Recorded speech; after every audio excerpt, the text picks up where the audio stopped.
So, who determines the narrative? When I follow the news, I often notice that there is one dominant narrative for what's happening. So, who determines that narrative? Where does that come from? Like, who are the people? Who determines who have that power? So, for example, think about the rise of Donald Trump. Right? There was one dominant narrative for that story in the, for example, the mainstream media. And that was, you've got this unruly outsider who breaks all the rules, who's essentially mounted a hostile takeover of the Republican Party and now trying to mount a hostile takeover of our democracy, and our democracy is at threat. Think about the rise of Barack Obama. Here you have this messianic black man whose election as president of the United States is going to redeem America from the great sin of racism. Think about Russiagate, right? For 3 years, that was the dominant news story from the end of 2015 until into 2019.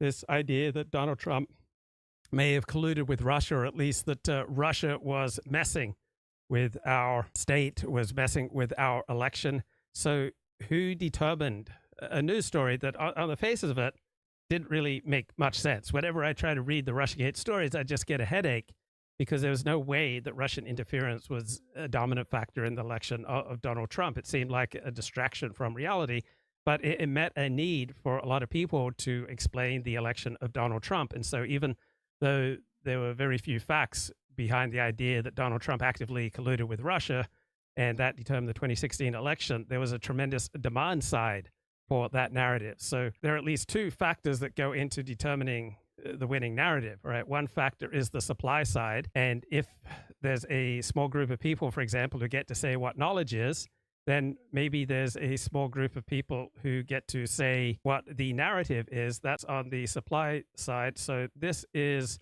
Larry McEnany, former head of the University of Chicago writing program. And he's talking about, there are conversations moving through time, and there's a bunch of people, and they get to say what knowledge is. Right. So he says knowledge is a conversation moving through time, and there are a small group of people in each area of knowledge who get to determine what knowledge is. Right. They are the experts. And who is an expert? An expert is someone that other experts say is an expert. And if expertise is way beyond the ken of the ordinary person, then the ordinary person has absolutely no say on who the expert is.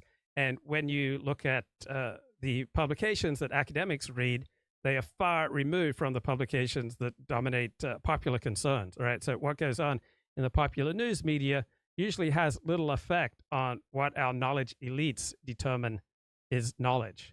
And what got me thinking about this was an essay by Amanda Alexander. The essay is called The Genesis of the Civilian.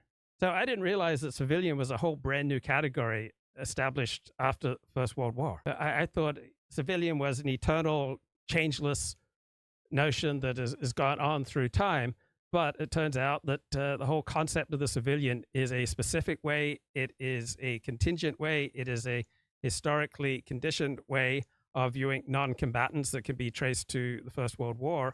And part of her essay notes that the dominant narrative of World War I was shaped by the poets, and it wasn't that way initially. Right? There are many narratives of World War I during World War I and in the immediate years after World War I. By the late 1920s, however, the narrative of the World War I poets became the dominant narrative of World War I, to which all other narratives must bow.